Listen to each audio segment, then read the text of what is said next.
Budget లో రోడ్లు భవనాల కోసం 5,000 కోట్లు కేటాయించారు. 5,000 కోట్ల వలన రోడ్లు భవనాలు అభివృద్ధి జరుగుతుందని మీరు అనుకుంటున్నారా? ఏంటంటే వాళ్ళు కనీసం వాళ్ళు అలొకేట్ చేసింది స్పెండ్ చేస్తే బాగుంటుంది.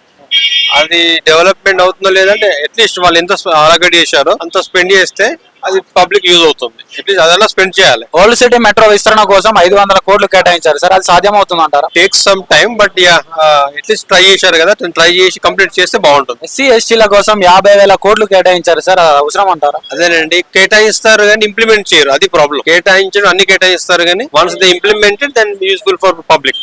తెలంగాణ ప్రభుత్వం ప్రవేశపెడుతున్నటువంటి పథకాలు ఎట్లున్నాయి సార్? పథకాలు అంటే ఇప్పుడే వాళ్ళు స్టార్ట్ ఇంప్లిమెంటింగ్ కదా, we have to wait and see for another 6 months అంటే జస్ట్ ఇప్పుడే స్టార్ట్ అయ్యాయి కాబట్టి ఇంకా అన్ని పథకాలు రాలేదు కదా, కొన్ని వస్తున్నాయి. So will wait and see. ఎట్లా ఉంది సార్ ప్రభుత్వం? అట్రాక్టివ్ లేదండి. జాబ్స్ కానీ ప్రీవియస్ గవర్నమెంట్ కంటే ఇప్పుడు పెద్ద న్యూస్ కానీ ఏం రావట్లేదు.